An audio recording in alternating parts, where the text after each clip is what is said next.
ವಿಶ್ವಶಾಂತಿಗಾಗಿ ಶ್ರಮಿಸಬೇಕಾದ red cross ಸಂಸ್ಥೆಯ ಅಧಿಕಾರಕ್ಕಾಗಿ red cross ಸದಸ್ಯರೇ ಕಿತ್ತಾಡಿದ ಘಟನೆ ಉಡುಪಿಯಲ್ಲಿ ನಡೆದಿದೆ. ಜಾಗತಿಕ ಶಾಂತಿಗಾಗಿ ಶ್ರಮಿಸಬೇಕಾದ ರೆಡ್ ಕ್ರಾಸ್ ಸಂಸ್ಥೆಯ ಸದಸ್ಯರು ಅಧಿಕಾರದ ಕುರ್ಚಿಗಾಗಿ ಹಗ್ಗ ಜಗ್ಗಾಟದಲ್ಲಿ ತೊಡಗಿದ್ದಾರೆ.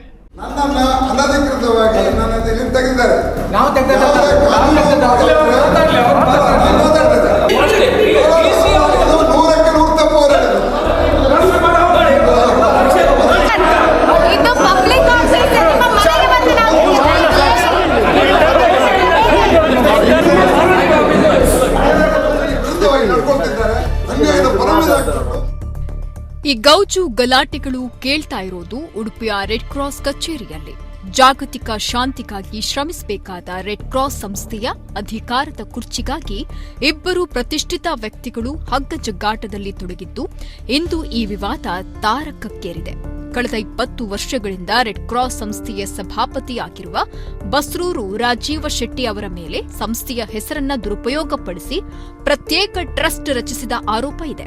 ಜೊತೆಗೆ ಒಂದಷ್ಟು ಆರ್ಥಿಕ ವ್ಯವಹಾರಗಳ ಬಗ್ಗೆ ದೂರು ಕೇಳಿಬಂದ ಹಿನ್ನೆಲೆ ಜಿಲ್ಲಾಧಿಕಾರಿಗಳು ಇವರನ್ನ ಸಭಾಪತಿ ಹುದ್ದೆಯಿಂದ ಕೆಳಗಿಳಿಸಿದ್ರು.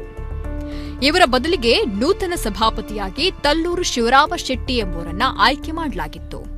ಬಸ್ರೂರು ರಾಜೀವ ಶೆಟ್ಟಿ ಅವರ ಮೇಲೆ ಕೇಳಿಬಂದ ಆರೋಪದ ಬಗ್ಗೆ ತನಿಖೆ ಮಾಡಲು ಸದಸ್ಯರ ಒಂದು ತನಿಖಾ ಸಂಸ್ಥೆಯನ್ನ ಕೂಡ ರಚಿಸಲಾಗಿತ್ತು.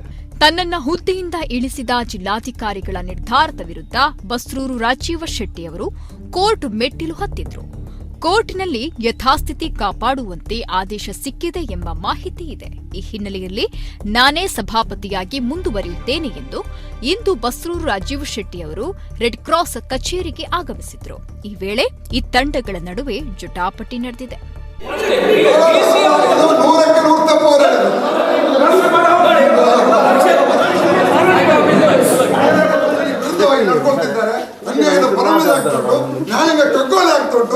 ಹೈಕೋರ್ಟಿನ ಆರ್ಡರ್ ತಂದು ಇದಕ್ಕೆ ಬೆಲೆ ಇಲ್ಲ, ಲೋಕಲ್ ಕೋರ್ಟ್ ಇಂದ ಬೆಲೆ ಇಲ್ಲ, ಈ ರೀತಿ ಮಾಡೋ ನೋಡಿ ಪೋಸ್ಟೇಜ್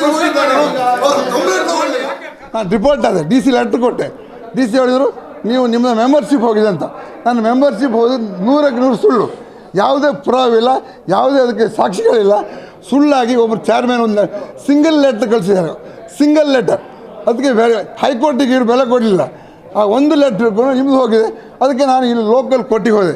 ಲೋಕಲ್ ಕೋರ್ಟ್ನವರು ನಿಮಗೆ ಸ್ಟೇ, ನೀವು ಚೇರ್ಮನು, ನೀವು ಅಲ್ಲಿ ಚಾರ್ಜ್ ತಗೊಳ್ಳಿ, ನಿಮಗೆ ತೊಂದರೆ ಮಾಡಿದ್ರೆ ನಮಗೆ ತಿಳಿಸಿ ಅಂತ ಸ್ಟೇ ಕೊಟ್ಟಿದ್ದಾರೆ. ಆ ಸ್ಟೇ ಆರ್ಡ್ರಲ್ಲಿ ನಿಮಗೆ ಕೊಟ್ಟಿದ್ದೇನೆ ನಾನು. ಈ ರೀತಿ ಅನ್ಯಾಯ ಮಾಡೋದು. ನಾನು ಪೊಲೀಸ್ ಸ್ಟೇಷನ್ಗೆ ಹೋದರೆ ಪೊಲೀಸ್ನವರು ನಮ್ಮ ಕಂಪ್ಲೇಂಟ್ ತಗೊಳ್ಳೋದಿಲ್ಲ, ಅದಕ್ಕೆ ಅಕ್ನಾಲಜ್ಮೆಂಟ್ ಕೊಡ್ತಾ ಇಲ್ಲ. DC ಅವರು ಹೇಳಿದರೆ ನಿಮ್ಮದು ಮೆಂಬರ್ಶಿಪ್ ಹೋಗಿದೆ ಅಂತಾರೆ. ಇದು ಹಾಗಾದ್ರೆ ಹೈಕೋರ್ಟ್ಗೆ ಡಿವಿಷನಲ್ ಬೆಂಚ್ಗೆ ಬೆಲೆ ಇಲ್ವಾ? ಒಂದು ಕಡೆಯಿಂದ ಬಸ್ರೂರು ರಾಜೀವ ಶೆಟ್ಟಿ ಅವರು ಕಾನೂನಾತ್ಮಕವಾಗಿ ನನಗೆ ಸಭಾಪತಿ ಹುದ್ದೆಯಲ್ಲಿ ಮುಂದುವರಿಯಲು ಅವಕಾಶವಿದೆ ಎಂದು ಹೇಳ್ತಿದ್ದಾರೆ. ಇನ್ನೊಂದು ಕಡೆ ತಲ್ಲೂರು ಶಿವರಾಮ ಶೆಟ್ಟಿ ಮತ್ತು ಬಳಗದವರು ಬಸ್ರೂರು ರಾಜೀವ್ ಶೆಟ್ಟಿ ಅವರನ್ನ ಪ್ರಾಥಮಿಕ ಸದಸ್ಯತ್ವದಿಂದಲೇ ಕಿತ್ತು ಹಾಕಲಾಗಿದೆ, ಹೀಗಾಗಿ ಅವರಿಗೆ ರೆಡ್ ಕ್ರಾಸ್ ಸಂಸ್ಥೆಯಲ್ಲಿ ಯಾವುದೇ ಹುದ್ದೆ ಪಡೆಯಲು ಅರ್ಹತೆ ಇಲ್ಲ ಅಂತಿದ್ದಾರೆ. ಬಸ್ರೂರು ರಾಜೀವ್ ಶೆಟ್ಟಿ ಅವರು ತನ್ನ ಜೊತೆಗಿದ್ದ ಸಮಿತಿ ಸದಸ್ಯರ ಗಮನಕ್ಕೆ ತರದೆ ಸಂಸ್ಥೆಯು ನಿಯಮಕ್ಕೆ ವಿರುದ್ಧವಾಗಿ ರೆಡ್ ಕ್ರಾಸ್ ಸೊಸೈಟಿ ಎಂಬ ಪ್ರತ್ಯೇಕ ಸಂಸ್ಥೆಯನ್ನ ಹುಟ್ಟುಹಾಕಿದ್ದು, ಇದರ ಮೂಲಕ ಸಾಕಷ್ಟು ದೇಣಿಗೆ ಸಂಗ್ರಹ ಮಾಡಿ ಅವ್ಯವಹಾರ ನಡೆಸಿದ್ದಾರೆ ಎಂದು ಆರೋಪಿಸಿದ್ದಾರೆ.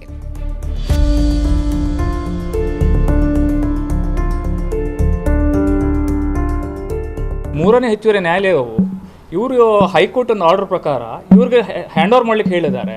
ಬಟ್ ಎಲ್ಲಿ ಕೂಡ ಇವರದ್ದು ಸದಸ್ಯತ್ವ ರದ್ದಾದ ಬಗ್ಗೆ ಇವರು ಎಲ್ಲಿಯೂ ಹೇಳಿಲ್ಲ. ಮಾನ್ಯ ಮೂರನೇ ಹೆಚ್ಚುವರಿ ನ್ಯಾಯಾಲಯಕ್ಕೆ ಮಿಸ್ಲೀಡ್ ಮಾಡಿದ್ದಾರೆ. ಆ ಪ್ರಕಾರ ನಮ್ಮ ನ್ಯಾಯಾಲಯ ಯಥಾಸ್ಥಿತಿಯನ್ನು ಕಾಯ್ದಿರಿಸಿಕೊಳ್ಳಿ ಅಂತ ಹೇಳಿದ್ದಾರೆ. ಮಾನ್ಯ DC ಅವರು ಅವರ ಕಾನೂನು ಇದರಿಂದಾಗಿ ಅವರ ಸದಸ್ಯತ್ವವು ಹೋಗಿರುವುದರಿಂದ ಅವರಿಗೆ ಯಾವುದೇ ರೀತಿಯ ರೆಡ್ ಕ್ರಾಸ್ನಲ್ಲಿ ಇದಿಲ್ಲ, ಹಕ್ಕಿಲ್ಲ ಅಂತ ಹೇಳಿ ನಮ್ಮನೆಯಲ್ಲಿ ಕಂಟಿನ್ಯೂ ಮಾಡಲಿಕ್ಕೆ ಹೇಳಿದ್ದಾರೆ. ಸೊ ನಾವು ಕಂಟಿನ್ಯೂ ಆಗ್ತಿದೆ. ಅವರ ಮೇಲೆ ತುಂಬ ಅಲಿಗೇಷನ್ಸ್ ಇತ್ತು, ಅದರ ಬಗ್ಗೆ ಸ್ಟೇಟ್ ಅವರು ಇನ್ಕ್ವೈರಿ ಮಾಡಿ ಅದು ಅಲಿಗೇಷನ್ ಪ್ರೂವ್ ಆದ ಕಾರಣ ಸ್ಟೇಟ್ ಇವರು ಅವರನ್ನು ಸದಸ್ಯತ್ವ ರದ್ದು ಮಾಡಿದ್ದಾರೆ. ಒಟ್ಟಿನಲ್ಲಿ ಇಲ್ಲಿ ನಡೆದಿರುವ ಕಿತ್ತಾಟ ಜನಸೇವೆ ಮಾಡುವ ಉದ್ದೇಶದಿಂದ ನಡೀತಾ ಇದೆಯೋ, ದುಡ್ಡು ಮಾಡುವ ಉದ್ದೇಶದಿಂದ ನಡೀತಾ ಇದೆಯೋ, ಅಥವಾ ಸಭಾಪತಿ ಎಂಬ ಪ್ರತಿಷ್ಠಿತ ಕುರ್ಚಿಯಲ್ಲಿ ಕುಳಿತುಕೊಳ್ಳುವ ಪ್ರತಿಷ್ಠೆಗಾಗಿ ನಡೀತಾ ಇದೆಯೋ ಎಂಬ ಗೊಂದಲ ಜನರನ್ನ ಕಾಡ್ತಾ ಇದೆ. ಪ್ರಮೋ ಸುವರ್ಣ ಕಟಪಾಡಿ, ನಮ್ಮ ಕುಡ್ಲ ನ್ಯೂಸ್, ಉಡುಪಿ.